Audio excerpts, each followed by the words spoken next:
할머니, 나 병원에 있어요. 병원비 필요해요. 깊은 밤 5살 손주가 잠결에 중얼거린 한마디. 30년 경력 전직 형사 할머니의 등골이 서늘해졌습니다. 이건 보이스피싱이야. 며느리를 조사하기 시작한 할머니. 그러나 발견한 진실은 상상을 초월했습니다.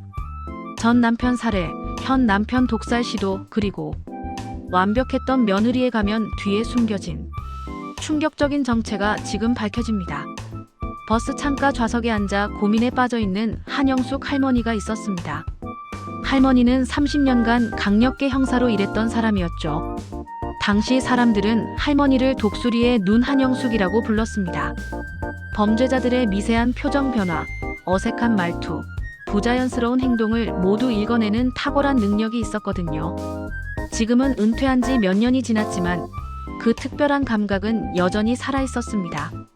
그런 할머니에게 한 가지 깊은 고민이 있었어요. 바로 며느리 서미란에 대한 것이었습니다. 미란이를 처음 만난 건 몇 년 전이었습니다. 어느 날 아들 정우가 들뜬 목소리로 전화를 걸어왔어요.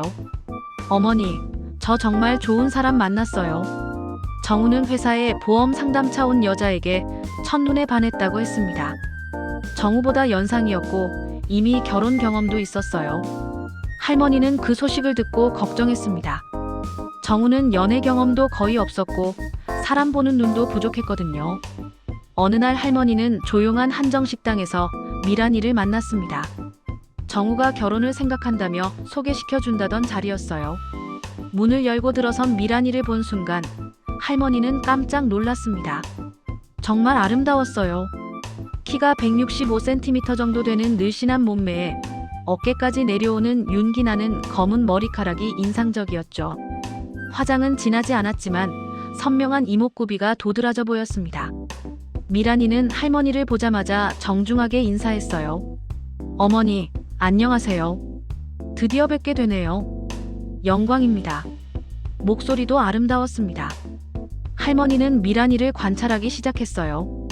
표정, 몸짓, 말투, 시선 처리. 모든 것이 완벽해 보였습니다. 그때였습니다. 미란이가 울먹이며 말하기 시작했어요. 정우 씨한테 들으셨는지 모르겠지만 사실 전 남편을 병으로 잃었어요. 미란이는 조심스럽게 자신의 과거를 털어놓았습니다. 할머니는 그 모습을 보고 수상함을 느꼈어요. 분명히 슬퍼하고 있었고 감정도 진실해 보였습니다. 하지만 뭔가 이상했어요. 말로 설명하기 어려운 느낌이었죠. 30년간 형사로 일하며 쌓인 직감이었습니다. 식사가 끝나고 집으로 돌아가는 길, 정우는 신이 나서 물었어요. 어머니, 어떠세요? 정말 좋은 사람이죠? 할머니는 조심스럽게 대답했습니다. 그래, 좋은 사람 같긴 하다. 근데 정우야, 조금 더 신중하게 생각해보는 게 어떨까? 결혼은 인생의 큰 일이잖아. 정우의 표정이 순간 굳어졌어요. 어머니, 뭐가 마음에 안 드세요? 아니, 그냥 엄마 느낌이. 정우는 할머니를 매섭게 쏘아봤습니다. 어머니는 왜 항상 그렇게 사람을 의심하세요? 그거 직업병이에요, 어머니. 정우야, 그런 뜻이 아니라니까요. 하지만 정우는 이미 화가 나 있었어요. 어머니, 저 정말 이 사람과 결혼하고 싶어요. 제발 응원해주세요. 그날 밤 할머니는 남편 철수와 이야기를 나눴습니다. 여보, 오늘 정우가 데려온 여자 어떻게 생각해요? 아주 좋던데. 참하고 예쁘고 예의도 바르고. 우리 정우한테는 과분한 며느리감이야. 그런데 나는 뭔가 이상한 느낌이 들어서요. 할머니의 말에 철수의 표정이 굳어졌어요. 당신 형사 생활 너무 오래 해서 사람 의심하는 게 버릇이 됐어. 며느리 될 사람까지 그렇게 보면 어떡해. 해? 아니, 그런 게 아니라. 아니긴 뭐가 아니야. 당신은 누구든 의심부터 하잖아. 할머니는 할 말을 잃었습니다. 그 후로도 할머니는 몇 번 더 조심스럽게 말을 꺼내봤어요. 하지만 그럴 때마다 가족들의 반응은 똑같았습니다. 결국 8개월 후 두 사람은 결혼했어요. 미란이는 정말 좋은 며느리였습니다. 명절 때마다 정성스럽게 음식을 준비해왔고 할머니가 아플 때는 병원에 데려다 주기도 했어요. 아들 정우도 행복했습니다. 결혼 전보다 훨씬 밝아졌고 자신감도 생긴 것 같았어요. 그리고 얼마 지나지 않아 손주 준서까지 태어났습니다. 준서는 정말 사랑스러운 아이였어요. 할머니도 손주를 무척 아꼈습니다. 하지만 할머니 마음속 깊은 곳에 자리 잡은 미란이에 대한 미묘한 의심은 여전히 지워지지 않고 있었어요. 그러던 어제 저녁 미란이에게서 전화가 왔습니다. 어머니, 죄송해요. 갑자기 출장이 생겨서요. 준서 좀 봐주실 수 있을까요? 할머니는 기꺼이 승낙했어요. 손주와 시간을 보내는 건 할머니에게 기쁜 일이었거든요. 그런데 오늘 버스를 타고 손주를 보러 가는 이 순간 할머니는 이상한 감정을 느꼈습니다. 뭔가 불안했어요. 큰 사건이 일어날 것만 같은 기분이 들었죠. 다음 정류장, 푸른솔 아파트입니다. 버스 안내 방송이 흘러나왔습니다. 할머니는 가방을 챙기며 자리에서 일어났어요. 잠시 후 할머니는 푸른솔 아파트 1503호 앞에 도착했어요. 초인종을 누르자 곧바로 문이 열렸고 며느리 미란이 나타났습니다. 평소와 다름없이 단정하고 참한 모습이었어요. 어머니, 어서 오세요. 정말 감사해요. 괜찮다. 나도 좋아서 하는 일이야. 우리 준서 어디 있니? 유치원에서 방금 데려왔어요. 지금 거실에서 놀고 있어요. 할머니가 거실로 들어서자 준서의 얼굴이 환하게 밝아졌습니다. 아이가 벌떡 일어나 달려와 할머니의 다리를 꼭 안았어요. 할머니, 우리 준서, 할머니 보고 싶었지? 네. 할머니가 과자 가져왔어. 당연하지. 우리 준서가 좋아하는 거 다 준비했지. 할머니는 가방에서 초코파이와 우유, 새로 산 색연필 세트를 꺼내 준서에게 주었습니다. 아이의 눈이 반짝였어요. 미란이는 그 모습을 바라보며 잠시 미소를 지었습니다. 하지만 그 미소는 오래가지 않았어요. 곧 벽에 걸린 시계를 보며 다시 빠르게 움직이기 시작했습니다. 어머니, 정말 죄송해요. 제가 지금 바로 나가야 해서요. 사흘 후에 돌아와요. 정우 씨는 저녁 늦게 들어올 거예요. 미란이는 옆에 놓여있던 핸드백에서 하얀 봉투를 꺼내 할머니에게 건넸어요. 봉투는 두툼했고 정성스럽게 접어져 있었습니다. 이거 얼마 안 되지만 제 마음이에요. 아이고, 이런 것까지 안 해도 되는데. 아니에요. 갑자기 부탁드려서 죄송해요. 그리고 감사해요, 어머니. 할머니는 며느리의 정중한 태도에 고개를 끄덕였습니다. 미란이는 출장 가방을 들고 집안을 한 바퀴 돌며 마지막 점검을 했어요. 그러다 복도 끝에 있는 작은 창고방 앞에 잠시 멈춰서더니 할머니를 바라봤습니다. 아, 어머니. 저기 작은 방 있잖아요. 저기는 창고라서 짐이 많아요. 너무 지저분하니까 보지 말아주세요. 부끄러워요. 그 순간 할머니의 뇌리에 번개처럼 직감이 스쳤습니다. 30년간 범죄자들을 대하며 쌓인 감각이 경보를 울렸어요. 저 방에 뭔가 있다. 그래, 알았다. 안 볼게. 할머니는 태연하게 대답했지만 마음속으로는 혼자 있을 때 그 방을 조사해야겠다고 결심했습니다. 그럼 저 갈게요. 미란이는 그 말을 끝으로 현관문을 열고 나갔어요. 구두 소리가 복도에 울리다가 점점 멀어졌습니다. 할머니는 창문으로 다가가 레이스 커튼을 살짝 들추고 아래를 내려다봤어요. 잠시 후 미란이가 검은색 택시에 타고 사라지는 모습이 보였습니다. 이제 집안에는 할머니와 준서만 남았어요. 할머니는 준서에게 다가가 카페 뒤에 함께 앉았습니다. 아이는 블록으로 만든 집을 할머니에게 자랑스럽게 보여줬어요. 할머니, 봐요. 제가 집 만들었어요. 우와, 정말 잘 만들었네. 할머니는 준서와 함께 블록을 맞추며 시간을 보냈습니다. 어느덧 시간이 흘러 저녁이 됐어요. 할머니는 아들 정우를 기다리고 있었습니다. 그때 현관문이 열리는 소리가 들렸어요. 딸깍. 어머니, 저 왔습니다. 현관 쪽에서 아들 정우의 목소리가 들렸습니다. 할머니는 거실에서 아들을 맞이하러 나갔어요. 정우야, 이제 왔니? 아들은 정말 오랜만에 보는 것이었습니다. 몇 달 동안 서로 바빠서 만나지 못했거든요. 잘 있었니? 밥은? 할머니는 아들의 모습을 보자마자 말문이 막혔습니다. 너 왜 이렇게 말랐니? 어디 아픈 데라도 있니? 정우는 이전보다 훨씬 마르고 기운이 없어 보였어요. 볼이 푹 꺼져 있었고 얼굴색도 누렇게 떠 있었습니다. 걸음걸이도 예전처럼 힘차지 않았고 어깨가 축 처져 있었어요. 아, 요즘 회사 일이 많아서 그런가 봐요. 괜찮아요. 정우는 대수롭지 않게 말했지만 할머니 눈에는 단순한 피로가 아닌 것 같았습니다.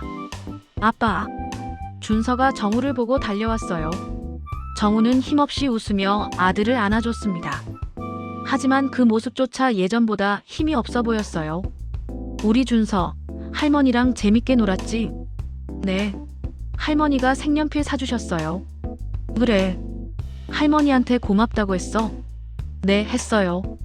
할머니는 정우의 목소리에서도 힘이 빠져 있는 것을 느꼈습니다. 그래도 몸 관리를 해야지. 엄마가 저녁 준비해 줄게. 아, 괜찮아요. 저 별로 배고프지 않아요. 무슨 소리야? 이렇게 말랐는데. 앉아 있어. 엄마가 금방 차려줄게. 할머니는 아들이 좋아하는 김치찌개와 계란찜, 그리고 간단한 나물 반찬까지 정성스럽게 만들었습니다. 정우야, 준서야, 밥 먹자. 할머니는 식탁에 음식을 차려놓고 가족을 불렀어요. 준서는 신나게 달려와 자리에 앉았지만 정우는 힘없이 끌려오는 것 같았습니다. 할머니는 준서의 밥그릇에 밥을 담아주고 아이가 좋아하는 반찬들을 올려줬어요. 준서는 할머니가 해준 음식을 맛있게 먹었습니다. 하지만 정우는 달랐어요. 음식을 조금씩 입에 넣기는 했지만 제대로 먹지 않고 있었습니다. 정우야, 왜 안 먹어? 그냥 요즘 소화가 잘 안 되는 것 같아요. 할머니는 아들의 모습을 보며 점점 걱정이 커졌습니다. 뭔가 심각한 문제가 있는 것 같았어요. 저녁을 마친 후 할머니는 준서를 씻기고 잠자리에 들게 했습니다. 정우는 피곤하다며 먼저 자신의 방으로 들어갔어요. 준서는 할머니의 따뜻한 품에 안겨 금세 잠들었습니다. 할머니는 아이의 고른 숨소리를 들으며 하루를 정리했어요. 마음이 편치 않았습니다. 며느리가 들어가지 말라고 한 작은 창고방, 그리고 아들의 변해버린 모습. 오늘 겪었던 것들이 뇌리에 계속 스쳐갔어요. 바로 그때였습니다. 할머니, 나 병원에 있어요. 할머니는 깜짝 놀라 몸을 돌렸어요. 준서가 잠꼬대를 하고 있었습니다. 병원비 필요해요. 할머니는 그 순간 온몸에 소름이 돋았습니다. 준서가 무의식 중에 내뱉은 그 말이 할머니의 뇌리에 쇠망치로 치는 것처럼 박혔어요. 할머니는 준서의 얼굴을 가만히 바라봤습니다. 아이는 여전히 깊이 잠들어 있었어요. 방금 전 잠꼬대가 꿈이었나 싶을 정도로 평온한 얼굴이었습니다. 하지만 할머니는 그 말을 놓치지 않았어요. 30년간 형사로 일하며 쌓인 직감이 강하게 경고를 보내고 있었습니다. 병원에 있다고. 병원비가 필요하다고. 할머니는 조용히 침대에 앉아 생각에 잠겼습니다. 분명히 단순한 잠꼬대는 아니었어요. 할머니의 뇌리에 오늘 하루의 장면들이 파노라마처럼 스쳐갔습니다. 며느리 미란이가 작은 창고방 앞에서 보인 그 미묘한 긴장감. 아들 정우의 이상할 정도로 마르고 기운 없는 모습. 그리고 마지막으로 준서의 이 충격적인 잠꼬대까지. 모든 것이 하나의 실로 연결되어 있는 것 같았습니다. 하지만 그 실의 끝이 어디로 향하고 있는지는 아직 알 수 없었어요. 할머니는 준서의 작은 손을 바라봤습니다. 그 작은 손이 도대체 무엇을 감추고 있는 걸까요?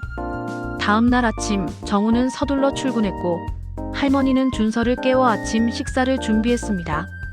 준서야, 어젯밤에 잠 잘 잤어? 할머니는 자연스럽게 대화를 시작했어요. 목소리에는 평소와 같은 따뜻함이 깃들어 있었지만 내심으로는 아이의 모든 반응을 세심하게 관찰하고 있었습니다. 네, 잘 잤어요, 할머니. 준서의 대답은 밝았어요. 그래.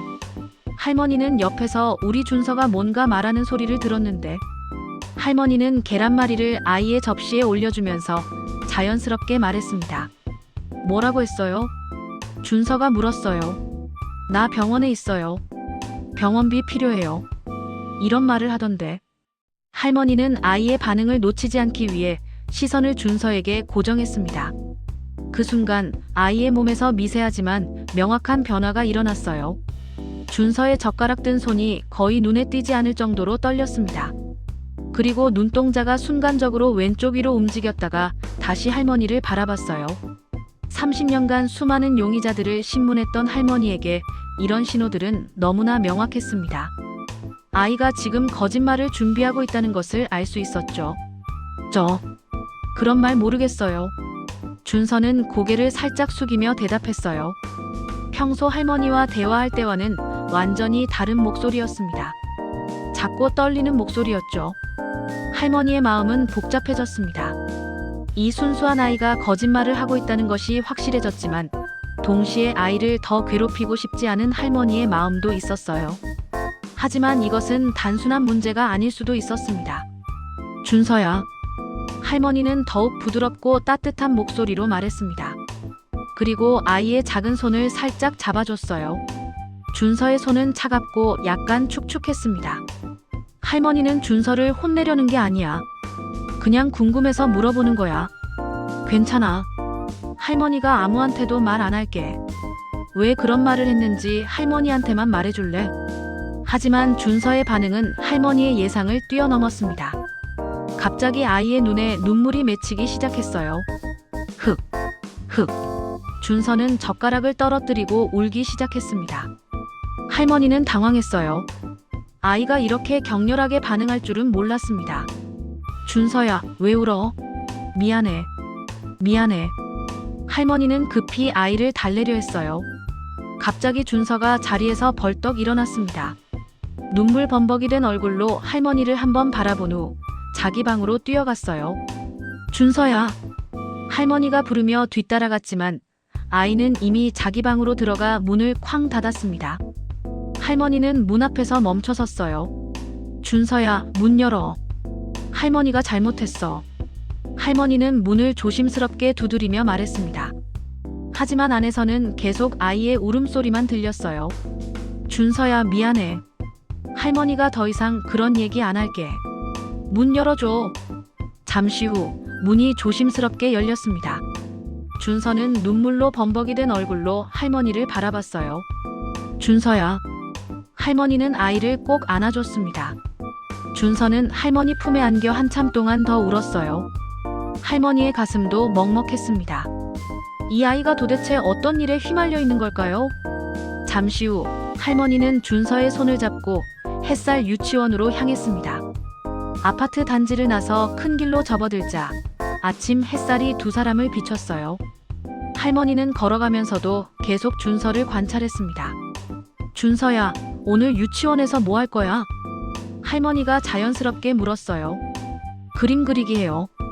아이의 목소리가 조금씩 밝아지고 있었습니다. 할머니는 조금 안도했어요. 길을 걸으며 할머니는 준서가 점점 평상시 모습을 되찾아가는 것을 지켜봤습니다. 길에서 만난 고양이를 보고 작게 웃기도 하고 지나가는 강아지에게 손을 살짝 흔들기도 했어요. 유치원에 도착했을 때 준서의 얼굴은 확연히 밝아졌습니다. 아이의 걸음걸이가 가벼워졌고 입가에 진짜 미소가 번졌어요. 할머니, 저 들어가도 돼요? 준서의 목소리에는 생기가 돌아와 있었습니다. 30분 전 그 우울하고 위축된 모습은 찾아볼 수 없었어요. 그래, 들어가렴. 할머니는 준서가 교실로 들어가는 모습을 지켜봤습니다. 준서는 친구들을 보자마자 환하게 웃으며 달려갔어요. 다른 아이들과 자연스럽게 어울리며 장난을 치기 시작했습니다. 할머니는 그 모습을 보며 확신했어요. 유치원에서의 문제는 아니야. 준서의 표정, 행동, 목소리 모든 것이 자연스럽고 밝았습니다.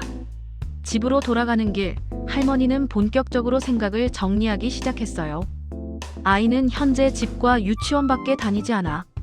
그런데 유치원에서는 문제가 없어 보여. 그렇다면 준서의 문제는 집안에서 생긴 거야. 할머니의 추리가 한 단계 더 나아갔습니다. 준서는 집안 누군가에게 비밀을 말하지 말라고 세뇌당하고 있어. 그 비밀을 누설하는 것을 극도로 두려워하고 있고, 할머니는 가족들을 하나씩 떠올렸어요. 준서에게 그런 일을 할 수 있는 사람은 단 하나뿐이야. 서미란. 할머니의 마음속에서 며느리의 얼굴이 선명하게 떠올랐습니다. 미란이가 아이에게 무언가를 시켰다. 그리고 그것을 절대 말하지 말라고 세뇌시켰다. 그리고 정우가 갑자기 마르고 기운이 없어진 것도 왠지 이것과 연관이 있을 것 같아. 미란이가 뭔가를 꾸미고 있는 게 분명해.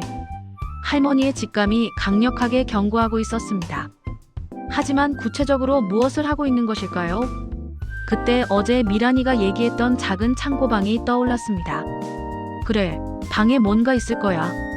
할머니는 집에 오자마자 작은 창고방 앞으로 걸어갔어요. 손잡이를 돌려보니 역시 잠겨 있었습니다. 할머니는 먼저 열쇠를 찾아보기로 했어요. 부엌 서랍, 거실 수납장, 침실 화장대. 하지만 아무리 찾아도 작은 방의 열쇠는 발견되지 않았습니다. 미란이가 가지고 갔거나 아예 다른 곳에 숨겨둔 것 같다. 할머니는 한숨을 쉬며 작은 방문 앞에 다시 섰습니다. 그리고 자신의 머리에서 머리핀을 뽑았어요. 무릎을 꿇고 문틈에 머리핀을 조심스럽게 집어넣었습니다. 아직 기억나는구나. 할머니의 손끝에서 독수리의 눈 한영숙의 감각이 되살아났어요. 머리핀을 미세하게 움직이며 자물쇠 구조를 파악했습니다. 몇 분 후 작은 딸깍 소리와 함께 문이 열렸습니다. 할머니는 조심스럽게 문을 밀고 안으로 들어갔어요. 방 안은 어둠에 잠겨 있었습니다. 할머니는 벽을 더듬어 전등 스위치를 찾았어요. 불이 켜지자 할머니는 깜짝 놀랐습니다. 정말로 창고였어요. 작은 방 안은 온갖 물건들로 가득 차 있었습니다. 구석에는 오래된 나무 서랍장이 놓여 있었고 그 위에는 먼지가 쌓인 책들이 무더기로 쌓여 있었어요. 바닥에는 준서의 옛날 장난감들이 상자에 담겨 있었고 벽 한쪽에는 계절 옷들이 걸려 있었습니다. 하지만 30년간의 형사 직감이 말하고 있었어요. 이 안에 분명 뭔가가 있다. 할머니는 형사 시절의 감각을 되살렸습니다. 그때처럼 체계적이고 끈질기게 수색을 시작했어요. 서랍장, 책, 옷, 심지어 준서 장난감까지. 하나도 빠짐없이 모두 조사하기 시작했습니다. 하지만 3시간째 아무것도 발견하지 못했어요. 할머니는 점점 지쳐갔습니다. 몸이 예전 같지 않았어요. 하지만 할머니는 포기하지 않았습니다. 창고 안에서 한 발자국도 움직이지 않고 끈기 있게 조사를 이어나갔어요. 그때였습니다. 서랍장 맨 아래 서랍을 완전히 빼내고 그 안쪽 벽을 확인하던 할머니가 뭔가 이상한 것을 발견했어요. 서랍장 뒤쪽 벽에 작은 홈이 파여 있었습니다. 할머니는 손을 집어넣어 확인해 봤어요. 그리고 그 안에서 작은 물건을 만졌습니다. 할머니는 조심스럽게 그것을 꺼냈어요. 작은 수첩이었습니다. 할머니의 심장이 빨라지기 시작했어요. 30년간의 형사 경험이 말하고 있었습니다. 이것이 바로 찾고 있던 증거라고. 할머니는 수첩을 열어봤습니다. 첫 페이지에는 보험 상담 리스트라고 적혀 있었어요. 할머니는 페이지를 넘겨봤습니다. 수첩 안에는 수많은 사람들의 정보가 빼곡하게 적혀 있었어요. 이름, 주소, 전화번호, 나이. 그런데 모든 사람들이 65세 이상이었습니다. 할머니는 더 자세히 살펴봤어요. 각 사람의 정보 옆에는 추가 정보들이 적혀 있었습니다. 독거노인, 손주 있음, 연금 수령, 저축 많음. 그리고 특정 조건을 만족하는 사람들에게는 별표가 쳐져 있었어요. 독거노인이면서 손주가 있는 사람들에게는 빨간 별표가, 거기에 연금이나 저축이 많은 사람들에게는 파란 별표가 추가로 쳐져 있었습니다. 어떤 사람들은 별표가 3개, 4개까지 쳐져 있었어요. 할머니는 손이 떨렸습니다. 어젯밤 준서의 잠꼬대가 떠올랐어요. 할머니, 나 병원에 있어요. 병원비 필요해요.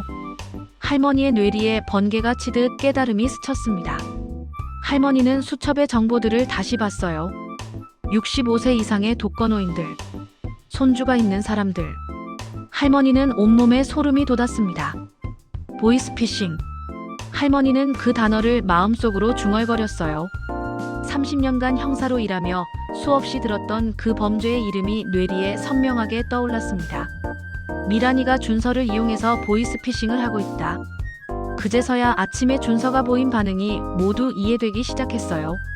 준서가 보이스피싱에 강제로 동원되고 있었고 그것을 비밀로 해야 한다는 엄마와의 약속을 지키고 있던 것이었습니다. 준서가 얼마나 힘들었을까? 할머니는 수첩을 가방에 넣고 방을 나왔습니다. 그리고 문을 다시 잠갔어요. 시간이 흘러 저녁 8시가 되자 정우가 집에 돌아왔습니다. 어제와 마찬가지로 얼굴이 창백하고 기운이 없어 보였어요. 아들아, 고생했다.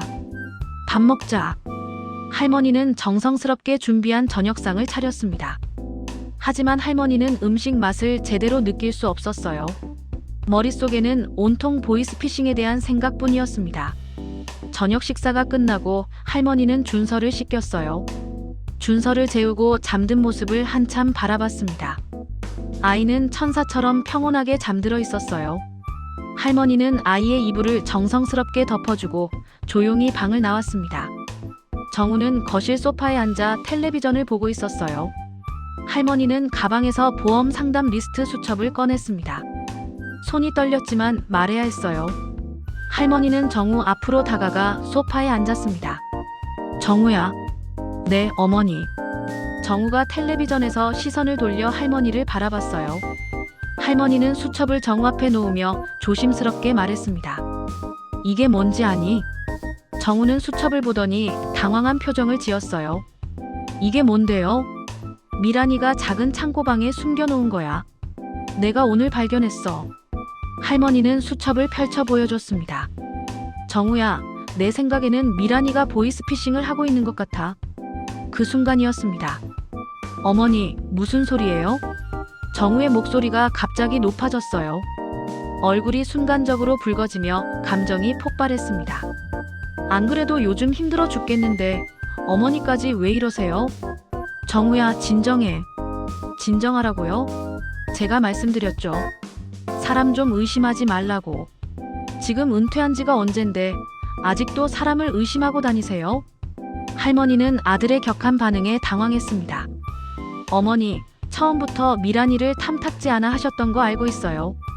정우의 목소리에는 억눌렸던 감정이 터져 나오고 있었어요. 그래서 계속 뭐라도 나와라 하고 지켜보고 있었던 거죠. 그래서 이런 말도 안 되는 걸로 트집 잡는 거예요. 정우야, 그런 게 아니라. 할머니는 아들을 달래려 했지만 정우는 더욱 격해졌습니다. 그럼 뭐예요?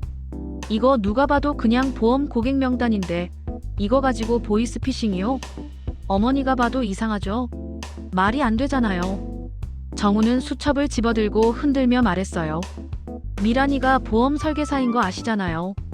그리고 노인 고객분들도 많고 실적도 좋은 거 아시잖아요. 다 알면서 어떻게 이 수첩을 보고 보이스피싱이라고 말할 수 있어요? 진짜 창피하지도 않아요? 제가 가만히 있으니까 바보 같아요? 할머니는 간절한 목소리로 설명하려 했습니다. 정우야, 나도 가급적이면 이렇게 나서지 않으려고 했어. 하지만 이건 아니야. 분명 위험한 상황이야. 하지만 정우는 들으려 하지 않았어요.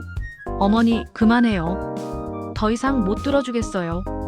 정우의 목소리가 집안에 울려 퍼졌습니다. 미란이가 얼마나 어머니, 아버지를 위해 열심히 하는데 진짜 너무하시네요. 할머니는 아들의 격한 반응을 보며 가슴이 찢어지는 것을 느꼈어요. 정우야, 내 말 좀 들어봐. 안 들어요. 더 이상 못 들어주겠어요. 정우는 소리를 질렀습니다. 어머니, 당장 나가세요. 할머니는 아들의 말에 충격을 받았어요. 마치 머리를 망치로 맞은 것 같은 느낌이었습니다. 정우야, 뭐라고? 나가달라고요. 준서는 제가 돌볼게요. 정우의 목소리는 차갑고 단호했습니다. 할머니는 믿을 수 없었어요. 자신이 키워온 아들이 이런 말을 할 줄은 상상도 하지 못했습니다. 아빠, 할머니. 그때 준서가 잠에서 깨어 밖으로 나왔어요. 아빠와 할머니가 싸우고 있는 모습을 보고 깜짝 놀랐습니다. 아빠, 왜 소리 질러요? 준서의 목소리가 떨렸어요. 아이는 이런 상황을 처음 겪는 것 같았습니다. 준서야, 괜찮아. 할머니는 아이를 달래려 했지만 자신의 목소리도 떨리고 있었어요. 어머니, 당분간 저희 집에 오지 마세요. 정우는 차가운 목소리로 말했습니다. 그 말은 할머니의 가슴을 관통했어요. 정우야. 할머니의 목소리는 간신히 나왔습니다. 눈물이 목구멍까지 차올랐지만 아들 앞에서는 보이고 싶지 않았어요. 어머니, 제발 가주세요. 정우는 어머니를 똑바로 보지도 않고 말했습니다. 할머니는 할 말을 잃었어요. 아이는 울음을 터뜨렸습니다. 할머니가 왜 가요? 할머니 가지 마세요. 준서가 할머니에게 달려와 허리를 꼭 안았어요. 할머니는 아이를 꼭 안아주며 눈물을 참기 위해 애썼습니다. 준서야, 할머니가 다시 올게. 그때까지 잘 있어, 준서야. 할머니는 떨리는 목소리로 말했어요. 아이의 따뜻한 체온이 할머니의 가슴에 전해졌습니다. 할머니는 가방을 들고 현관으로 향했어요. 정우는 할머니를 배웅하지 않았습니다. 등을 돌리고 소파에 주저앉아 있었어요. 할머니, 할머니. 준서가 울며 할머니를 불렀습니다. 할머니는 현관문 손잡이를 잡고 잠시 멈췄어요. 뒤돌아보고 싶었지만 그러면 정말 눈물이 터질 것 같았습니다. 할머니는 현관문을 열고 복도로 나섰습니다. 문이 닫히는 소리와 함께 준서의 울음소리가 점점 멀어졌어요. 할머니는 엘리베이터를 기다리며 벽에 기댔습니다. 다리에 힘이 빠져서 서 있기 어려웠어요. 아파트 현관을 나서자 차가운 밤바람이 할머니의 얼굴을 스쳤습니다. 그제야 할머니의 눈에서 눈물이 흘러내렸어요. 1시간 후 할머니는 자신의 집에 도착했습니다. 철수는 거실에서 텔레비전을 보고 있었어요. 할머니의 모습을 본 철수는 의아한 표정을 지었습니다. 벌써 왔네. 내일 오는 줄 알았는데. 무슨 일 있었어? 철수는 할머니의 표정을 보고 뭔가 이상하다는 것을 느꼈어요. 할머니는 소파에 주저앉으며 한숨을 쉬었습니다. 온몸이 무거웠고 마음은 더욱 무거웠어요. 왜 그래? 무슨 일이야? 철수는 텔레비전을 끄고 할머니에게 다가왔습니다. 할머니는 오늘 있었던 일을 차근차근 설명했어요. 수첩을 발견한 것, 며느리가 보이스피싱을 하고 있다는 의심, 그리고 아들과의 심각한 갈등까지. 하지만 철수의 반응은 할머니가 기대했던 것과 달랐습니다. 당신, 너무 심한 거 아니야? 철수의 목소리에는 실망감이 묻어 있었어요. 아무리 그래도 가서 집을 뒤지고 며느리를 범죄자 취급하면 어떡해 해? 여보, 하지만 당신이 잘못했어. 어떻게 가족을 그런 식으로 의심해? 철수는 고개를 저었습니다. 미란이가 그동안 우리한테 얼마나 잘했는데. 며칠 있다가 가서 당장 사과해. 정우도 미란이도 얼마나 상처받았겠어. 할머니는 완전히 고립된 기분이었어요. 그렇게 할머니는 힘없이 자신의 방으로 들어갔습니다. 그리고 침대에 누워 힘없이 천장을 바라봤어요. 온 가족이 자신을 등지고 있었습니다. 아들도 남편도 아무도 자신의 말을 믿어주지 않았어요. 순간 강력계 형사 시절이 떠올랐습니다. 그때도 똑같았어요. 여자가 무슨 형사야? 내가 뭘 알아? 남자 형사들은 할머니를 의심하고 무시했습니다. 하지만 할머니는 굴하지 않았어요. 그 무시와 차별을 이겨내고 하나하나 자신의 손으로 사건을 해결해 나가면서 강력 여형사의 전설이 되었습니다. 그 시절이 떠오르자 할머니의 눈빛이 빛나기 시작했어요. 그 눈빛은 할머니의 눈빛이 아니었습니다. 독수리의 눈 한영숙의 눈빛이었어요. 그래, 어디 한번 해보자고. 내가 맞다는 걸 내 손으로 증명해 보이겠어. 그날 밤 할머니는 며느리를 자신의 손으로 체포할 수 있는 계획을 세웠습니다. 다음 날 할머니는 일어나자마자 핸드폰을 꺼냈어요. 어제 수첩을 발견했을 때 찍어둔 사진을 확인했습니다. 고객 리스트 중에서 가장 별표가 많이 쳐진 사람들을 찾았어요. 범죄자들은 항상 효율성을 추구한다는 것을 알고 있었습니다. 가장 성공 가능성이 높은 대상부터 노리기 마련이었거든요.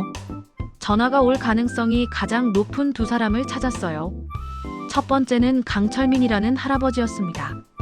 독거노인이면서 손주가 있고 연금도 넉넉하며 저축도 상당하다는 표시가 되어 있었어요. 두 번째는 김혜자라는 할머니였습니다. 역시 독거노인이면서 손주가 있고 경제적으로 여유가 있다는 표시가 되어 있었죠. 할머니는 먼저 강철민 할아버지에게 전화를 걸었습니다. 전화벨이 몇 번 울리더니 굵직한 남자 목소리가 들렸어요. 여보세요? 안녕하세요. 강철민 선생님이시죠? 네, 그런데 누구세요? 할머니는 조심스럽게 말을 꺼냈습니다. 저는 한영숙이라고 합니다. 다름이 아니라 급한 일이 있어서 연락드렸는데요. 보이스피싱 관련 수첩을 제가 확보했는데 선생님이 포함되어 있어서 위험해서 연락드렸습니다. 저는 전직 형사고 관련 범죄를 많이 봐서 잘 알고 있습니다. 선생님은 위험한 상황이에요. 전화 너머로 잠시 침묵이 흘렀습니다. 그러더니 갑자기 할아버지의 목소리가 거칠어졌어요. 당신 지금 사기치려고 하는 거지? 야, 이 사기꾼아. 내가 당할 줄 알아. 쓸데없는 짓 하지 말고 착하게 살아. 툭. 전화가 끊어졌습니다. 할머니는 한숨을 쉬었어요. 쉽지 않을 거라고 예상했지만 실제로 겪어보니 마음이 무거웠습니다. 할머니는 곧바로 두 번째 번호로 전화를 걸었어요. 이번에는 다소 신중한 여성의 목소리가 들렸습니다. 여보세요? 안녕하세요. 김혜자 선생님이시죠? 네, 그런데 누구세요? 할머니는 같은 내용을 반복해서 설명했어요. 이번에는 길고 깊은 침묵이 흘렀습니다. 할머니는 조마조마한 마음으로 기다렸어요. 마침내 김혜자 할머니가 입을 열었습니다. 그런 일이 있었군요. 만나 뵙고 얘기하시죠. 할머니는 안도의 한숨을 쉬었어요. 정말 감사합니다. 어디서 만날까요? 저희 집으로 오세요. 주소 알려드릴게요. 김혜자 할머니는 친절하게 주소를 알려줬습니다. 할머니는 급히 준비를 하고 집을 나섰어요. 김혜자 할머니가 살고 있는 곳은 할머니 집에서 전철로 1시간 거리에 있는 작은 주택가였습니다. 오래된 단독주택들이 옹기종기 모여있는 조용한 동네였어요. 할머니는 주소를 찾아 문을 두드렸습니다. 곧 문이 열리더니 작고 자그마한 할머니가 나타났어요. 김혜자 할머니는 한영숙 할머니와 비슷한 나이처럼 보였지만 얼굴에는 깊은 주름이 패여 있었습니다. 특히 눈가에 주름이 깊어서 많은 고생을 한 것 같았어요. 한영숙 선생님이시죠? 어서 들어오세요. 김혜자 할머니는 정중하게 할머니를 맞이했습니다. 집안은 깔끔하게 정리되어 있었지만 혼자 사는 사람의 집답게 조용하고 쓸쓸한 분위기였어요. 차 한 잔 드릴게요. 감사합니다. 김혜자 할머니는 따뜻한 차를 내오며 할머니 맞은편에 앉았어요. 할머니는 김혜자 할머니의 눈을 보며 말했습니다. 전화로 말씀드린 대로 보이스피싱 관련 자료에서 선생님 성함을 봤어요. 곧 연락이 갈 수도 있고 위험한 상황이 될 수 있어서 미리 알려드리려고 했습니다. 김혜자 할머니는 할머니의 표정을 가만히 살펴봤어요. 할머니의 눈빛에는 진실함과 절박함이 동시에 담겨 있었습니다. 선생님이 그 사람들을 잡으려고 하신다는 얘기인가요? 네, 그렇습니다. 제가 그 당사자를 꼭 잡아야 하는 상황이라서요. 그런데 어떻게 잡을 생각이신가요? 곧 선생님에게 전화가 갈 겁니다. 그때 제가 그 목소리를 확인하고 녹음만 하면 됩니다. 그때까지 제가 이곳에서 머물며 지내도 될까요? 살해는 꼭 하겠습니다. 제발 부탁드립니다. 김혜자 할머니는 잠시 생각에 잠겼어요. 그러더니 고개를 끄덕였습니다. 잘 됐네요. 저도 마침 혼자 사느라 적적했는데 그냥 친구 한 명 둔다고 생각하죠. 딸이 주말에 자주 오니까 딸한테만 미리 얘기해 두겠습니다. 괜찮죠? 할머니는 김혜자 할머니의 말에 감격했어요. 네, 그럼요. 정말 감사합니다. 그날부터 할머니는 김혜자 할머니 집에서 지내게 되었습니다. 둘은 함께 밥을 해먹고 차를 마시며 이야기를 나눴어요. 처음에는 서먹했지만 비슷한 연배의 두 할머니는 금세 친해졌습니다. 며칠이 지나면서 둘은 서로의 가족 이야기도 나누기 시작했어요. 어느 날 저녁 함께 저녁을 먹고 있을 때였습니다. 김혜자 할머니는 밥그릇을 천천히 내려놓더니 할머니를 바라봤어요. 그 눈빛에는 깊은 슬픔이 담겨 있었습니다. 영숙 씨, 사실 제가 말씀드리고 싶은 게 있어요. 할머니는 젓가락을 멈추고 김혜자 할머니를 바라봤습니다. 제가 처음에 선생님의 그 전화를 받고 승낙한 이유가 따로 있어요. 김혜자 할머니의 목소리가 조금씩 떨리기 시작했어요. 저희 남편이 보이스피싱을 당했거든요. 할머니는 깜짝 놀라 김혜자 할머니를 바라봤습니다. 몇 년 전 일이에요. 김혜자 할머니는 손으로 눈가를 닦았어요. 그때 저는 시장에 있었는데 집에 돌아와 보니 남편이 파랗게 질린 얼굴로 앉아 있더라고요. 할머니는 김혜자 할머니의 손을 꼭 잡아줬습니다. 5천만 원이었어요. 손주가 다쳤다는 말에 정신을 못 차리고 다 보내버린 거예요. 김혜자 할머니의 목소리가 흐느끼는 소리로 변했어요. 그 후로 남편이 완전히 달라졌어요. 평생 누구보다 당당하고 자신감 넘치던 사람이었는데 그렇게 사기를 당하고 나니까 완전히 기가 죽어버렸어요. 할머니는 김혜자 할머니의 고통스러운 표정을 보며 가슴이 아팠습니다. 식사도 제대로 안 하고 밤에는 잠도 못 자고 맨날 내가 바보 같아서 당했다. 창피해서 얼굴을 들 수가 없다. 이런 말만 반복하더라고요. 김혜자 할머니는 손수건으로 눈물을 닦았어요. 몸도 급격히 야위기 시작했어요. 하루가 다르게 말라가는 남편을 보는 게 너무 힘들었어요. 할머니는 김혜자 할머니의 어깨를 살짝 두드려줬습니다. 김혜자 할머니는 잠시 말을 멈추고 깊게 숨을 들이마셨어요. 그러다가 결국 남편이 세상을 떠났어요. 병원에서는 다른 이유를 댔지만 저는 알아요. 그 보이스피싱이 남편을 완전히 무너뜨렸다는 걸. 할머니는 김혜자 할머니의 이야기를 들으며 눈물을 흘렸습니다.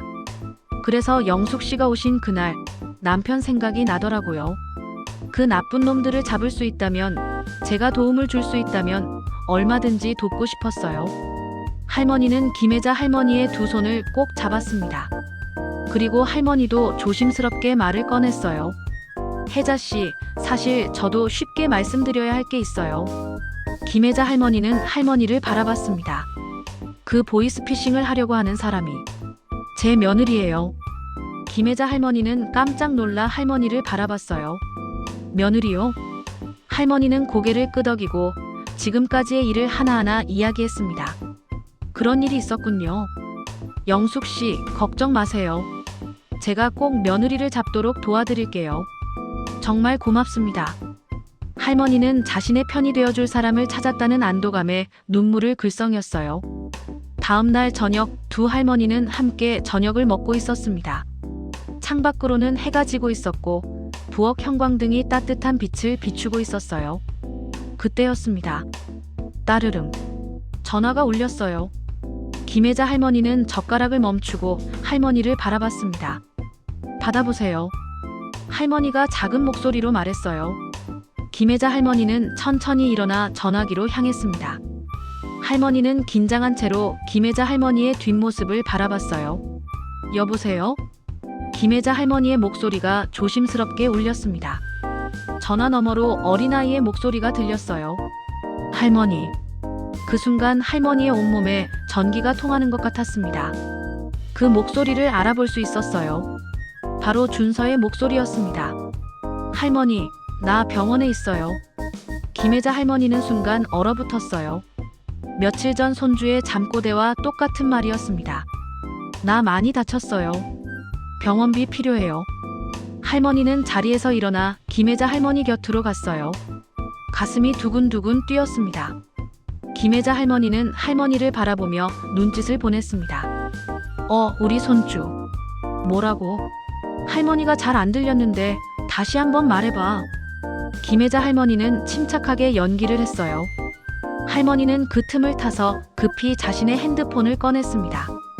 손이 떨렸지만 재빨리 녹음 기능을 켰어요. 할머니, 나 병원에 있어요.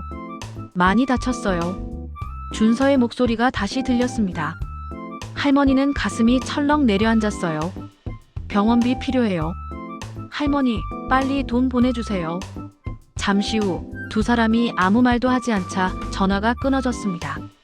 할머니는 핸드폰 녹음을 정지했어요. 손이 심하게 떨렸습니다. 김혜자 할머니는 할머니의 어깨를 붙잡아 줬습니다. 괜찮아요? 할머니는 고개를 끄덕였지만 실제로는 전혀 괜찮지 않았어요. 이제 확실한 물증을 확보했네요. 다음은 어떻게 하실 거예요?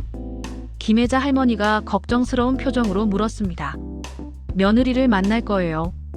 할머니의 눈빛이 매처럼 빛나고 있었어요. 다음 날 아침 할머니는 김혜자 할머니에게 인사를 했습니다. 드디어 가시는군요. 네, 이제 더 이상 미룰 수 없어요. 할머니는 가방을 챙기며 말했어요. 혜자 씨, 며칠 동안 정말 고마웠어요. 저 꼭 다시 올게요. 김혜자 할머니는 할머니의 손을 두 손으로 꼭 잡았습니다.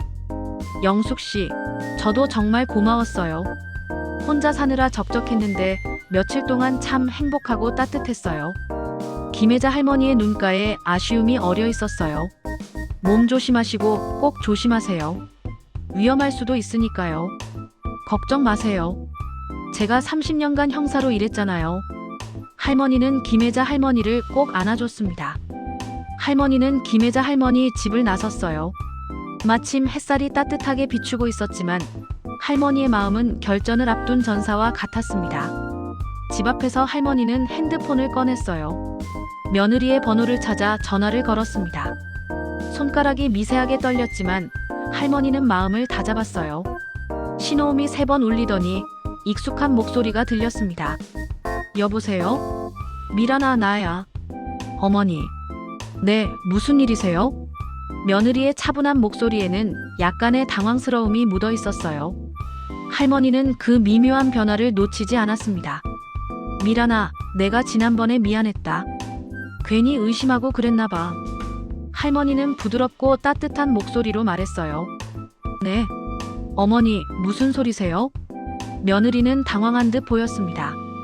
할머니는 속으로 생각했어요. 정우가 그날의 일을 얘기하지 않았구나. 다행이다. 아, 그게 나한테 용돈을 너무 적게 준 것 같다고. 내 남편한테만 용돈을 많이 준 거 아니냐고 내가 의심했거든. 아무튼 그게 너무 미안해서 점심 한번 사주고 싶은데 어때? 시간 되니? 며느리는 잠시 침묵했습니다. 할머니는 그 짧은 침묵 속에서 며느리가 고민하는 것을 느꼈어요. 아, 네. 어머니 좋죠. 저 지금 시내 쪽에 있는데 보험 상담 가는 길이에요. 마침 시간이 좀 비어서 밥 먹을 수 있을 것 같아요. 그럼 어디서 만날까? 제가 아는 조용한 식당이 있어요. 거기서 만날까요, 어머니? 그럼 30분 후에 거기서 만나자. 네, 어머니. 전화가 끊어졌습니다. 할머니는 깊게 숨을 들이마셨어요. 이제 정말 시작이었습니다. 30분 후 할머니는 약속한 식당 앞에 도착했습니다. 조용한 주택가에 있는 작은 한식당이었어요. 할머니는 식당 밖에서 잠시 멈춰 섰습니다. 가슴이 두근거렸어요. 30년간 형사로 일하며 수많은 범죄자들과 대면했지만 이번만큼은 달랐습니다.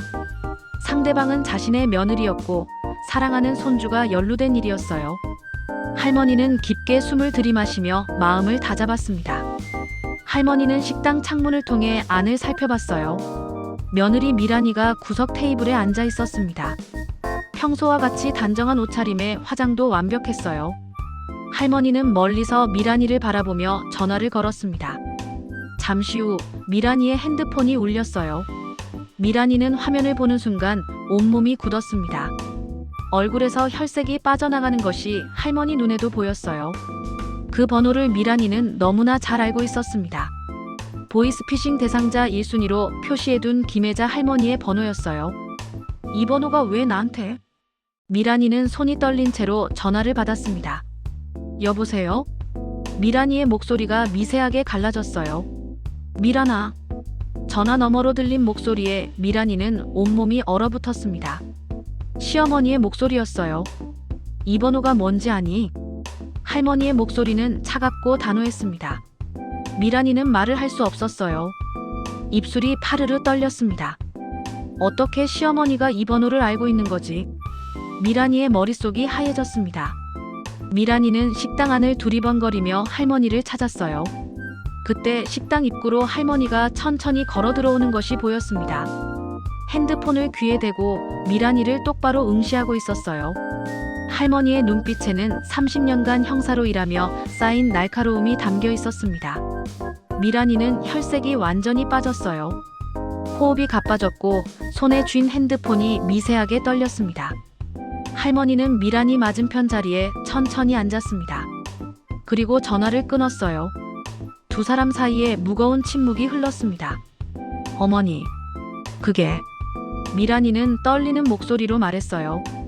평소에 그 당당하고 완벽한 모습은 온데간데 없었습니다. 할머니는 미란이의 눈을 똑바로 바라봤습니다. 그리고는 핸드폰을 꺼내 녹음 파일을 찾았어요. 잠시 후 준서의 목소리가 두 사람 사이 테이블 위로 흘러나왔습니다. 할머니, 나 병원에 있어요. 그 순간 미란이의 눈이 커졌어요. 온몸이 경직되었고 숨이 막히는 것 같았습니다. 많이 다쳤어요. 병원비 필요해요. 준서의 순수한 목소리가 계속 흘렀습니다. 미란이는 그 소리를 듣는 순간 완전히 얼어붙었어요. 입술이 파르르 떨렸고 손은 주체할 수 없을 정도로 떨렸습니다. 녹음이 끝났습니다. 할머니는 핸드폰을 끄고 미란이를 똑바로 바라봤어요. 미란이는 완전히 패닉 상태였습니다. 눈동자가 이리저리 흔들렸고 얼굴에서는 식은땀이 흘렀어요. 너 보이스피싱을 우리 준서를 이용해서 하고 있지? 할머니의 말이 마치 망치로 내려치는 것 같았습니다. 미란이는 그 말을 듣는 순간 완전히 무너졌어요. 어머니, 그게 아니라. 미란이는 말을 더듬기 시작했습니다. 목소리가 갈라졌고 호흡이 가빠졌어요. 할머니는 차갑게 미란이를 바라봤습니다. 나는 30년간 형사로 일했다. 내가 뭘 하고 있는지 다 안다. 수첩도 찾고 증거도 다 있다. 그리고 어제 직접 그 전화도 받았다.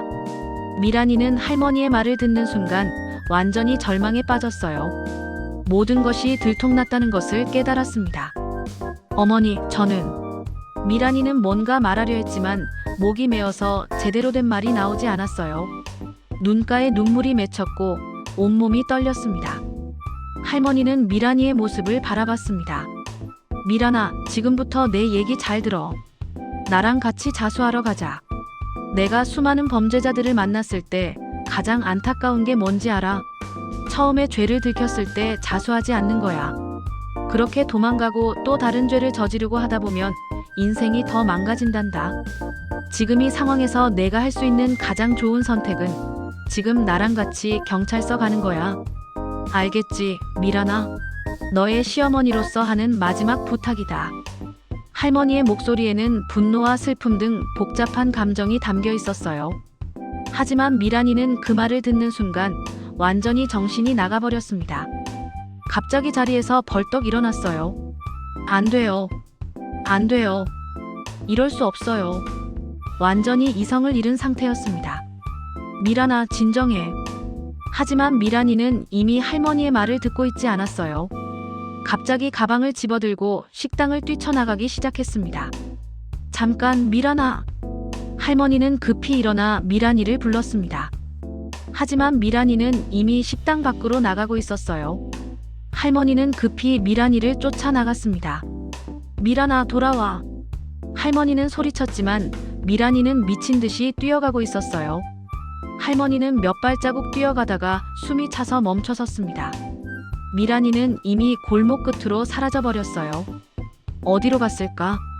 할머니는 골목길의 끝을 바라보며 생각에 잠겼습니다. 할머니는 며느리의 마지막 모습을 떠올렸어요. 완전히 이성을 잃은 채 뛰쳐나가는 그 모습. 그때 갑자기 할머니의 뇌리에 번개처럼 생각이 스쳤습니다. 설마 준서. 할머니는 급히 길가로 나가 손을 들었어요. 택시 한 대가 멈춰섰습니다. 할머니는 서둘러 뒷좌석에 올랐어요. 아저씨, 햇살 유치원으로 빨리 가주세요. 할머니의 목소리에는 절박함이 담겨 있었습니다. 택시기사는 할머니의 급한 모습을 보고 즉시 출발했어요. 제발 아무 일 없기를. 10분 후 택시는 유치원 앞에 도착했습니다. 할머니는 택시비를 급히 건네주고 유치원 현관으로 뛰어갔어요. 선생님. 할머니는 현관에서 큰 소리로 불렀습니다. 젊은 여교사가 놀라며 나왔어요. 무슨 일이세요? 교사는 할머니의 다급한 모습을 보고 당황했습니다. 우리 준서 어디 갔어요? 할머니는 숨을 헐떡이며 간절하게 물었어요.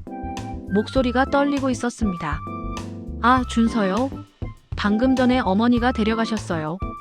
교사의 말에 할머니는 머리가 하얘지는 것을 느꼈어요. 가장 걱정했던 일이 현실이 되었습니다. 언제요? 언제 데려갔어요?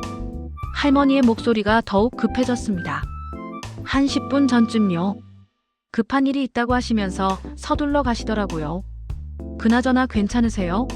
얼굴이 너무 안 좋으신데. 교사가 걱정스럽게 물었어요. 아니에요. 고맙습니다. 할머니는 간신히 말하고 유치원을 나왔습니다. 할머니는 즉시 택시를 잡았어요. 아저씨, 푸른솔 아파트로 빨리 가주세요. 10분 전이면 지금쯤 집에 있을 거야. 아마 도망갈 짐을 챙기고 있을 거야. 택시는 다시 달리기 시작했습니다. 20분 후 택시는 푸른솔 아파트에 도착했어요. 할머니는 급히 내려서 15층을 향해 엘리베이터를 탔습니다. 15층에 도착한 할머니는 서둘러 나왔어요. 그런데 1503호 쪽으로 걸어가던 할머니는 이상한 것을 발견했습니다. 집 현관문이 살짝 열려 있었고 안엔 분주한 소리가 들렸어요. 할머니는 순간 심상치 않다는 것을 느꼈습니다. 할머니는 조심스럽게 현관문에 다가갔어요. 그리고 살짝 열린 틈으로 안을 들여다봤습니다. 그리고 충격적인 장면을 목격했어요. 집안에 검은 옷을 입은 남자 3명이 있었습니다. 그들은 집안을 뒤지며 무언가를 찾고 있었어요. 서랍을 열어 뒤지고 책장을 뒤엎고 소파 쿠션까지 들추고 있었습니다. 할머니는 숨을 죽이며 그 광경을 지켜봤어요. 저들이 미란이와 한패구나. 할머니는 상황을 즉시 파악했습니다. 미란이가 들통난 뒤 동료들에게 연락해서 증거를 없애라고 지시한 것이었어요. 그중 한 명이 작은 창고방에서 나오며 소리쳤습니다. 수첩이랑 서류들 다 찾았어. 이제 가자. 그때 갑자기 2명의 남자가 현관 쪽으로 걸어오기 시작했어요. 할머니는 깜짝 놀라 도망가려 했습니다. 하지만 갑자기 다리에 힘이 빠져 제대로 움직일 수 없었어요. 나이가 들어 몸이 예전 같지 않았습니다. 할머니는 벽에 바짝 붙어 있었지만 2 남자가 현관 바로 앞까지 와 있었어요.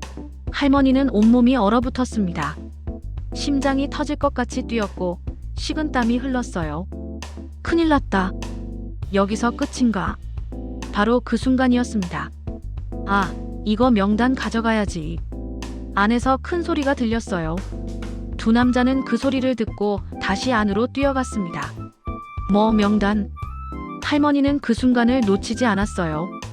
다리가 풀려 있었지만 죽을 힘을 다해 몸을 일으켰습니다. 그리고 엘리베이터 쪽으로 뛰어갔어요. 할머니는 급히 엘리베이터에 올라 버튼을 눌렀습니다. 엘리베이터 문이 닫히자 할머니는 다리에 힘이 빠져 바닥에 주저앉았어요. 온몸이 떨렸고 호흡이 거칠었습니다. 간신히 살았다. 할머니는 가슴을 쓸어내렸습니다. 엘리베이터가 1층에 도착하자 할머니는 간신히 일어나 밖으로 나왔어요. 아무도 없는 벤치에 앉아 할머니는 핸드폰을 꺼냈습니다. 이제 더 이상 혼자서는 해결할 수 없는 상황이었어요. 이동현 경감의 번호를 찾아 전화를 걸었습니다. 신호음이 2번 울리더니 익숙한 목소리가 들렸어요. 여보세요? 동현아, 나 한영숙이야. 할머니의 목소리는 여전히 떨리고 있었습니다. 선배님, 무슨 일 있으세요? 목소리가 이상한데. 이동현 경감은 할머니의 심각한 상태를 즉시 알아챘어요. 동현아, 긴급 상황이야. 지금 당장 도움이 필요해. 네, 말씀하세요. 이동현 경감은 할머니의 절박한 톤을 듣고 즉시 경계 태세를 갖췄습니다. 내 며느리가 보이스피싱을 하고 있어. 그리고 지금 손주를 데리고 도망갔어. 할머니는 숨을 고르며 차근차근 설명했어요. 선배님, 정말이세요? 이동현 경감은 믿을 수 없다는 듯 물었습니다. 증거도 다 있어. 그리고 방금 전에 같은 패거리가 집에 들어가서 증거 인멸을 했어. 선배님, 무슨 말씀이신지 잘 알겠습니다. 증거 받고 바로 움직이겠습니다.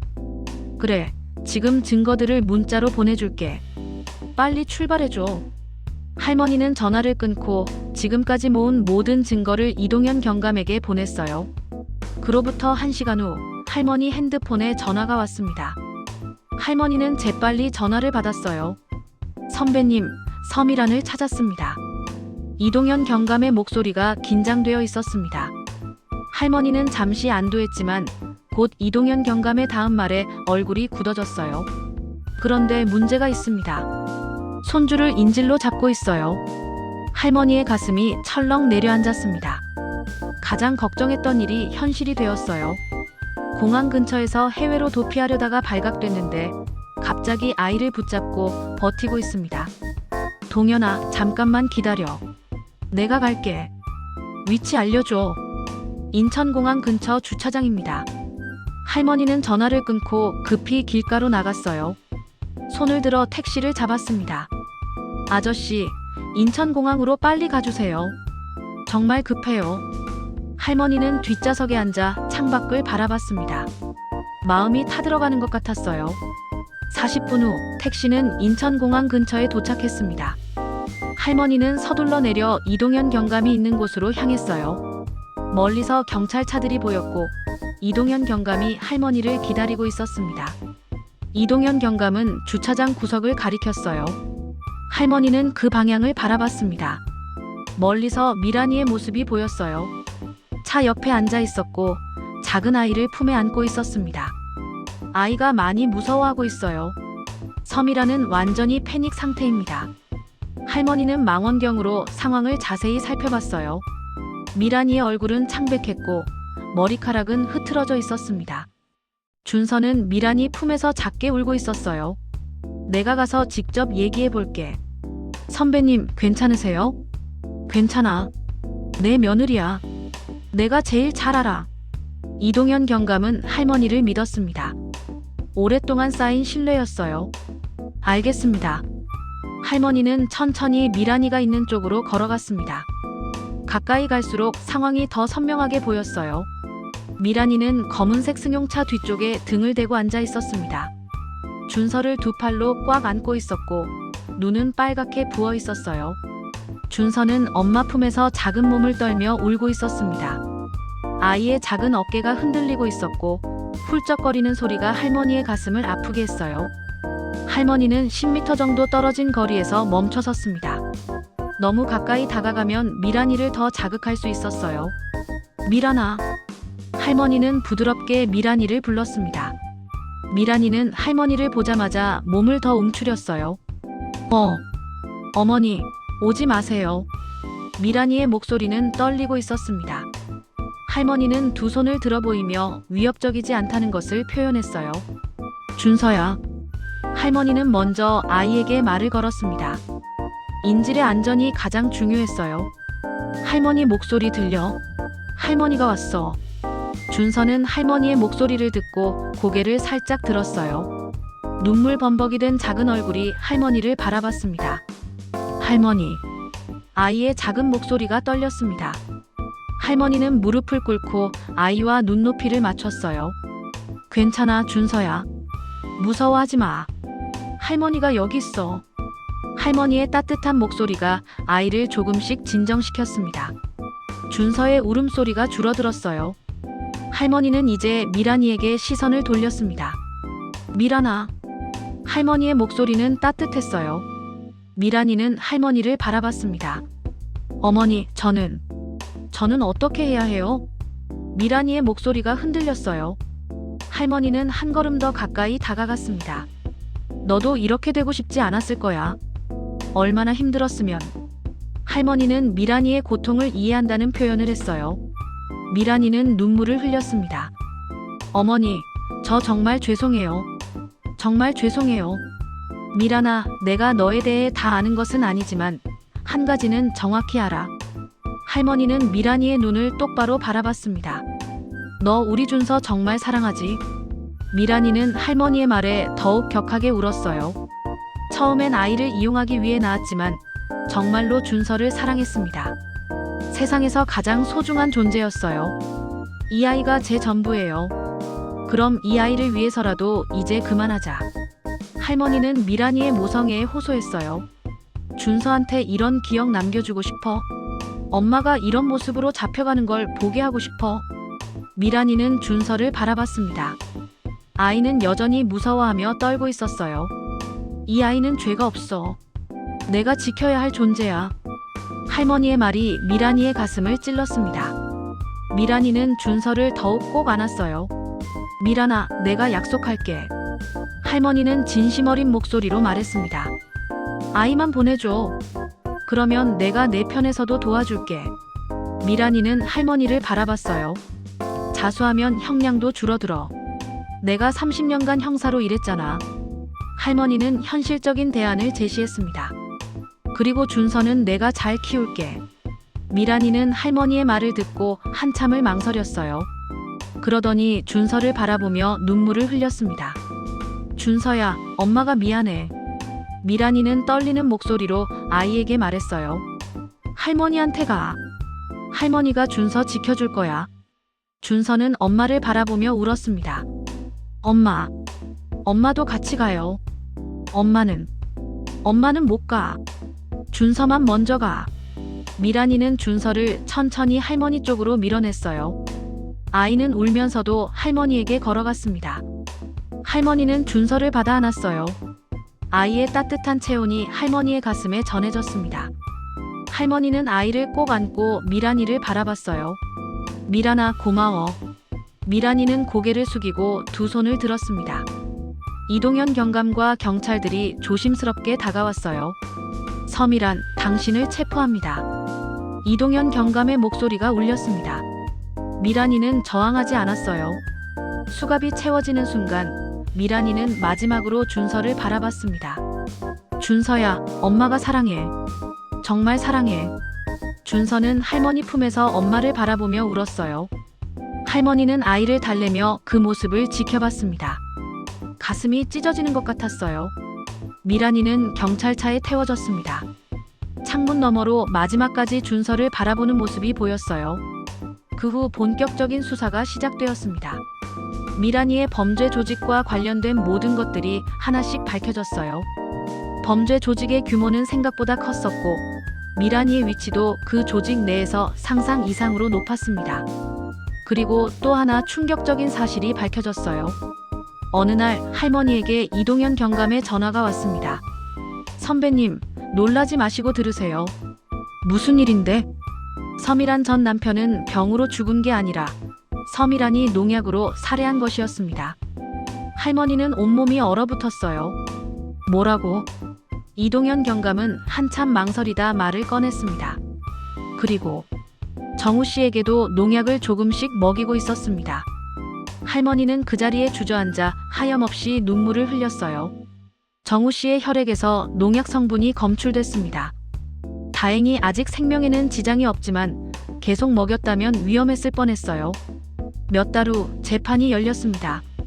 미란이는 살인, 살인미수, 사기, 아동학대 등의 혐의로 재판을 받았어요. 할머니는 증인석에 서서 증언했습니다. 재판부는 미란이에게 중형을 선고했어요. 미란이는 고개를 숙이고 판결을 들었습니다. 재판이 끝나고 나서 정우는 눈물을 흘렸어요. 자신이 사랑했던 아내가 자신을 죽이려 했다는 사실이 받아들여지지 않았습니다. 정우야. 할머니는 아들의 어깨를 감싸 안았습니다. 아들의 어깨가 떨리고 있었어요. 내가 너무 바보였어요, 어머니. 말씀을 들각국에 속았어야 했는데. 아니다. 내가 잘못한 게 아니야. 할머니는 아들을 위로했습니다. 하지만 할머니의 마음도 무거웠어요. 자신의 직감이 맞았다는 것을 증명했지만 그 과정에서 가족이 입은 상처는 너무 컸습니다. 준서는 어떻게 해야 해요? 정우는 아들 걱정을 했어요.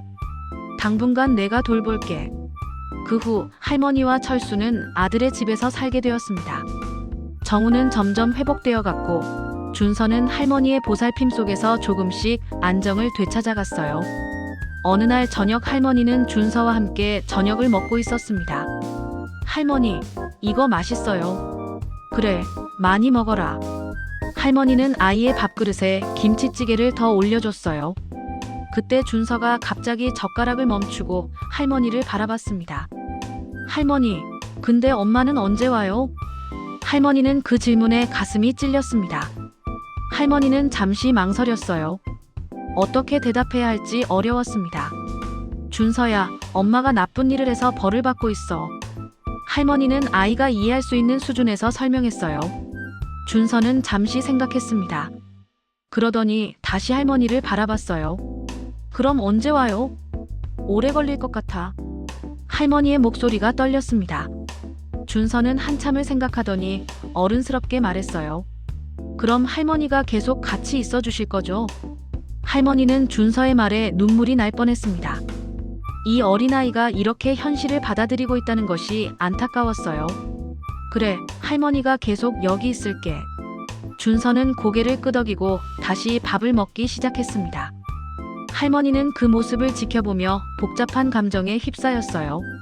그 후 한참의 세월이 흘렀습니다. 봄이 오고 여름이 지나고 가을이 왔어요. 시간은 천천히 흘렀지만 상처받은 가족들에게는 소중한 치유의 시간이었습니다. 할머니는 여전히 아들의 집에서 준서와 함께 살고 있었어요. 철수는 그날 이후로 할머니에게 더욱 세심하게 신경을 썼습니다. 아침마다 할머니가 좋아하는 보리차를 끓여주고 장을 보러 갈 때도 함께 따라 나섰어요. 정우는 점점 건강을 되찾아갔습니다. 농약의 독성이 몸에서 완전히 빠져나가면서 얼굴에 혈색이 돌기 시작했어요. 야위었던 몸에도 살이 붙기 시작했고 무엇보다 눈에 생기가 돌아왔습니다. 준서는 할머니와 할아버지의 따뜻한 보살핌 속에서 점점 밝아졌어요. 처음 몇 달 동안은 밤에 가끔 악몽을 꾸며 울기도 했지만 할머니가 밤새 곁에서 지켜주면서 점점 안정을 찾아갔습니다. 할머니는 김혜자 할머니를 자주 찾아갔어요. 그때 받은 도움에 대한 고마움을 표현하고 싶었고 김혜자 할머니와 이야기를 나누면 마음이 편안해졌거든요. 혜자야, 나왔어. 할머니는 친숙한 목소리로 현관문을 두드렸습니다. 어머, 영수가. 어서 들어와. 기다리고 있었어. 김혜자 할머니는 할머니를 보자마자 환하게 웃으며 문을 열어줬어요. 두 사람은 이제 정말 가까운 친구가 되어 있었습니다. 오늘은 준서도 데려왔어. 할머니는 가끔 준서를 데리고 오곤 했어요. 준서도 김혜자 할머니를 좋아했습니다. 안녕하세요, 할머니. 준서는 밝은 목소리로 인사했어요. 김혜자 할머니는 준서를 보면 항상 기뻐했습니다.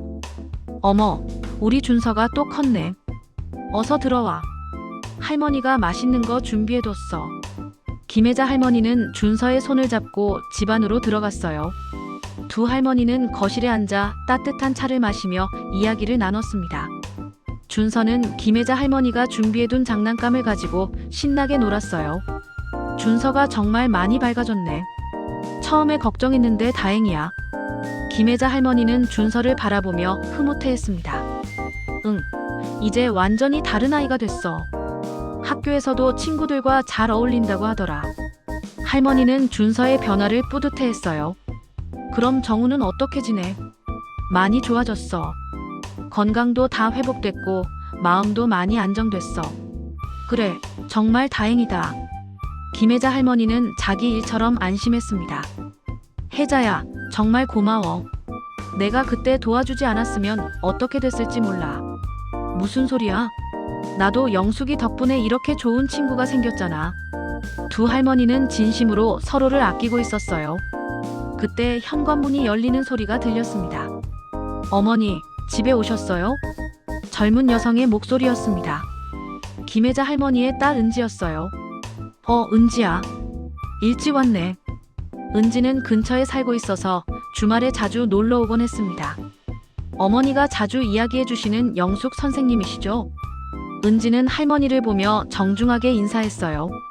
키가 크지는 않았지만 단정하고 참한 인상이었습니다. 수수한 블라우스와 검은색 치마를 입고 있었는데 소박하지만 깔끔한 모습이었어요. 안녕하세요. 어머니께서 항상 은지 씨 얘기를 하셔서 꼭 한번 뵙고 싶었어요. 할머니는 은지를 보며 첫인상이 좋았습니다. 아, 이 아이가 준서구나. 은지는 놀고 있던 준서를 보며 환하게 웃었어요. 안녕, 준서야. 이모예요. 준서는 은지를 보고 조금 부끄러워하며 할머니 뒤로 숨었습니다. 준서야, 인사해. 은지 이모가 너 보고 싶어 하셨어. 김혜자 할머니의 말에 준서는 작은 목소리로 인사했어요. 안녕하세요, 이모. 은지는 준서가 너무 귀여워서 몸을 낮춰 아이와 눈높이를 맞췄습니다.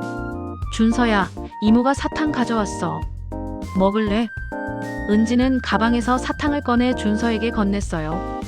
준서는 사탕을 받으며 활짝 웃었습니다. 고마워요, 이모. 그 모습을 보며 할머니는 은지가 아이들을 정말 좋아한다는 것을 알 수 있었어요.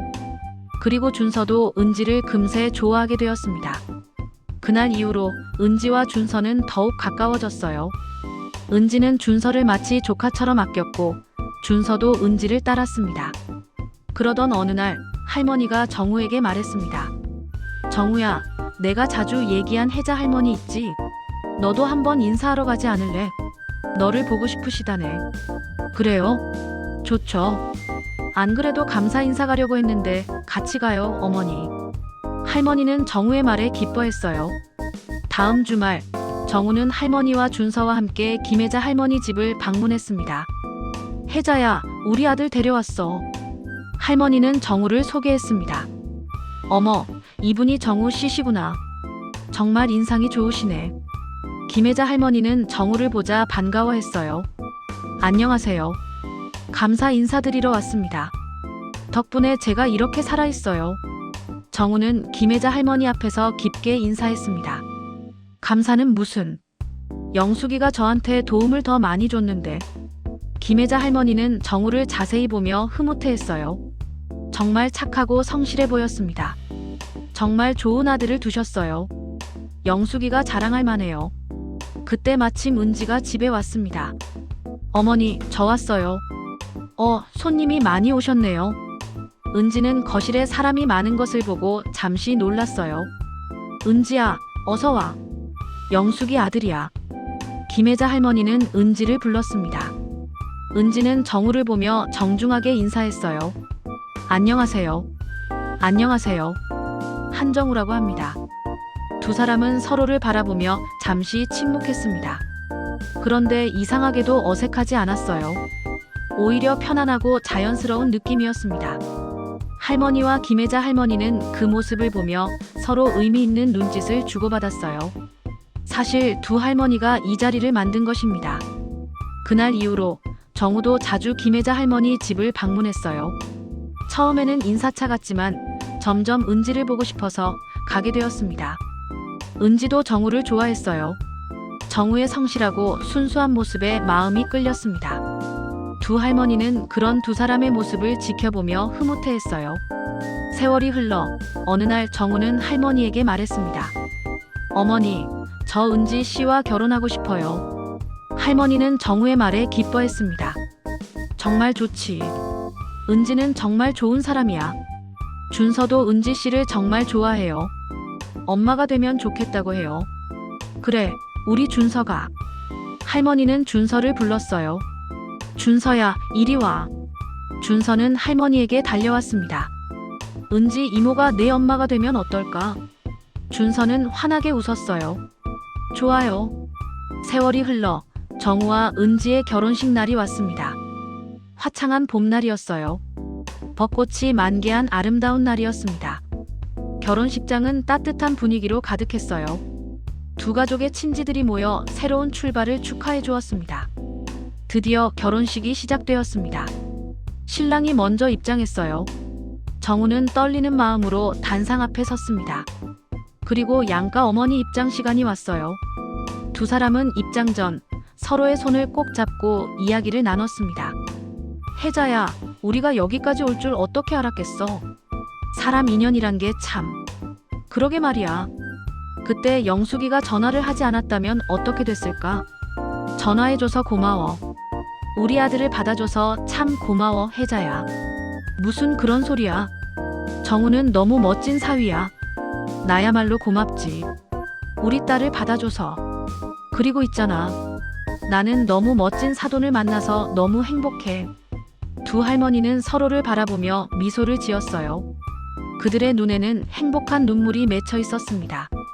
이제 우리 정말 한 가족이네. 그러게. 앞으로 평생 함께하자. 그때 사회자가 멘트를 했습니다. 이제 양가 어머니께서 입장하겠습니다. 할머니와 김혜자 할머니가 손을 꼭 잡고 함께 입장했어요. 두 할머니는 서로를 부축하며 천천히 걸어 들어왔습니다. 하객들은 그 모습을 보며 감동했어요. 두 할머니의 깊은 우정과 사랑이 느껴졌습니다. 결혼식이 끝나고 가족들은 함께 사진을 찍었어요. 정우와 은지, 준서, 그리고 할머니와 김혜자 할머니, 철수까지 모두가 행복한 미소를 지었습니다. 준서는 은지에게 달려가 안겼어요. 엄마 사랑해요. 은지는 준서를 꼭 안으며 말했습니다. 엄마도 준서를 정말 사랑해. 그 모습을 보며 정우는 행복한 눈물을 흘렸어요. 할머니는 모든 것을 지켜보며 마음속으로 감사했습니다. 힘든 시간을 겪었지만 결국 모든 것이 가장 좋은 방향으로 흘러갔어요. 그날 밤 할머니는 철수와 함께 집으로 돌아와 차를 마시며 생각했습니다. 정말 다행이야. 모든 게 잘 풀렸어. 그러게. 당신이 옳았어. 당신이 아니었으면 어떻게 됐을지 몰라. 철수는 할머니의 손을 잡으며 말했어요. 창밖으로 달이 밝게 빛나고 있었습니다. 할머니는 그 달을 바라보며 미소를 지었어요. 지금까지 한영숙 할머니의 이야기를 들어주셔서 감사합니다. 한영숙 할머니에게 하고 싶은 이야기가 있다면 댓글 달아주세요. 그럼 오늘도 건강한 하루 되시고 다음에도 좋은 이야기로 찾아오겠습니다.